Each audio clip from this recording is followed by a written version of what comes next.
मैं हूं Abhijit Sharma, scholars of maths and science. चलिए let's take up a topic today.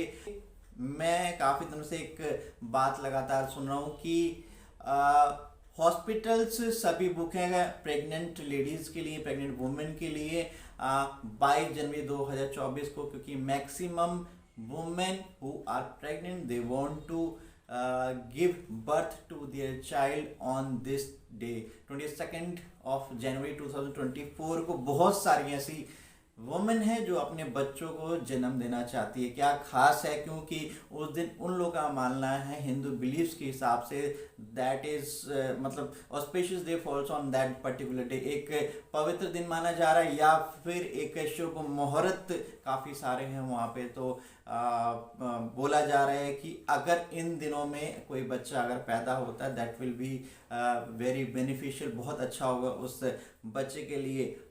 इसमें क्वेश्चन अराइज होता है, इट में comes in UPSC and any other competitive examination, कि अगर वुमेन ये चाहें कि पर्टिकुलर डेट जिसको वो चॉइस करे उस अकॉर्डिंगली वो बच्चे को क्या बर्थ दे सकती है, जन्म दे सकती है। अगर कोई माता चाहे कि मुझे इस दिन बच्चे को जन्म देना है तो विल इट बी पॉसिबल। तो guys I had made a brief on this particular topic कि if women want to give birth to their children on a particular date according to her choice, so can it be possible?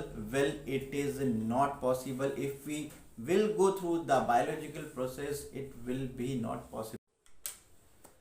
तो दोस्तों, हम लोग जब biological process में जाते हैं तो सबसे पहले हम लोग इस चीज़ को देखते हैं कि लास्ट मेंस्ट्रुअल पीरियड, यानी कि उसको हम लोग LMP बोलते हैं। LMP मीन्स लास्ट जो मेंस्ट्रुअल साइकिल है वो उस दिन से लेके it goes to 280 days. It begins with last LMP and it goes to 280 days, मतलब 280 दिन या फिर 40 weeks, you can say 40 weeks या 280 दिन जिसको माने जाते हैं। उस दौरान जो है एक assumption या फिर you can say a tentative day given by a gynaecologist और डॉक्टर। एक टेंटेटिव एक ऐसा एक assumption वाला डेट जो है गायनेकोलॉजिस्ट मदर को देती हैं कि हाँ ऑन दैट इन बिटवीन आप जो है बच्चे को बर्थ दे सकते हैं।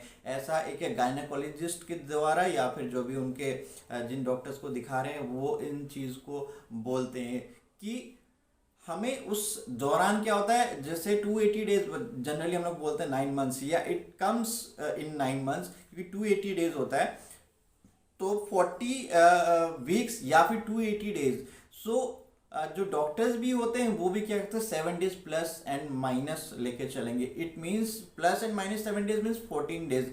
सो उसमें पॉसिबल हो पाएगा इफ ये 14 दिन जो है वो 14 दिन के बीच में अगर 22 तारीख अगर पड़ती है, मीन्स 22 ऑफ जनवरी को ये 14 दिन पड़ते हैं, 14 दिन के बीच में अगर वो आता है तो yes then that will be possible. तब पॉसिबल हो पाएगा कि अकॉर्डिंगली अपने चॉइस के हिसाब से एक मदर जो है चाइल्ड को बर्थ दे सकती है। लेकिन उसके लिए भी वो लेबर या यू कैन से कि एक नॉर्मल डिलीवरी नहीं होगी, उसको हम सीजर बोलते हैं। एक सर्जरी होती है, उस सर्जरी के थ्रू ही वो प्रोसेस जो है वो पूरा हो सकता है। सो इसके लिए भी ऐसा नहीं है कि बहुत इट इज़ ईजी टेक्निक, वो एक प्रोसेस है। मतलब she has to go through a surgery, एक सर्जरी के थ्रू जाना पड़ेगा। और जैसे सर्जरीज होती हैं बाकी सर्जरीज की, उनको एनेस्थेसिया देना है, क्लोरोफॉर्म देना है, देन ऑपरेट होगा, देन ऑपरेट होके एक छोटा सा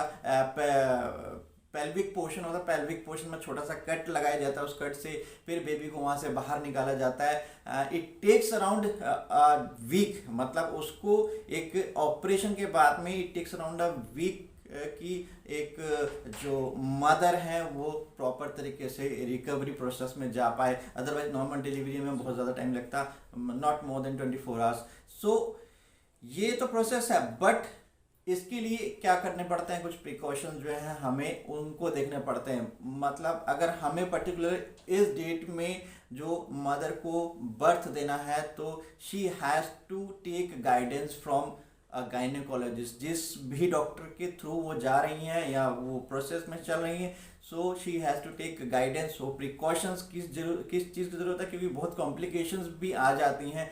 तो इन दैट केस वो थोड़ा सा प्रॉब्लमेटिक हो सकता है। तो होना क्या चाहिए कि अगर उनकी चॉइस के हिसाब से, मतलब वुमेन के हिसाब से, मदर के हिसाब से, चॉइस के हिसाब से अकॉर्डिंगली वो डेट के हिसाब से वो बर्थ देना चाहती है, तो उनको प्रॉपर इंस्ट्रक्शंस जो गायनेकोलॉजिस्ट ने दिए हैं उनको फॉलो करने पड़ेंगे, प्लस प्रिकॉशंस को, और बाकी जो चीज़ें जो वो सजेस्ट करते हैं वो सब तो हैं, जो साथ में फिट रहने के, हेल्दी रहने के जो मेडिसिन चल रही हैं, वो सब चीज़ों को आगे भी प्रोसीड करना पड़ता है। सो इसमें मेरा कहने का यही मतलब है कि अगर नॉर्मल डिलीवरी के थ्रू जाएं तो it is not possible biologically कि हम पर्टिकुलरली डेट के हिसाब से जो है वी कैन गो और she can go for to give birth to a child. Otherwise अगर सर्जरी में जाएं, और मैंने जैसे बताया कि प्लस या -7 डेज यानी 14 डेज के बीच में अगर वो डेट फॉल होता है, देन वो अपने अकॉर्डिंगली अपने डेट के हिसाब से वो एक बच्चे को जन्म दे सकती है। दोस्तों, मुझे पूरी उम्मीद है आप लोगों को मेरा ये वीडियो ज़रूर पसंद आया होगा, तो मेरे वीडियो को लाइक करना ना भूलें और मेरे वीडियो को ज़रूर शेयर करें, क्योंकि जितना ज़्यादा आप शेयर करेंगे उतने ही ज़्यादा लोग इस वीडियो का, इस कंटेंट का फ़ायदा उठा पाएंगे जिनको भी ज़रूरत हो। और मेरे वीडियो को ज़रूर सब्सक्राइब करें, क्योंकि इससे आप मेरी वीडियोस के साथ अपडेटेड रह सकते हैं। तो मिलते हैं फिर अगले वीडियो में, तब तक के लिए bye bye, take care, stay healthy.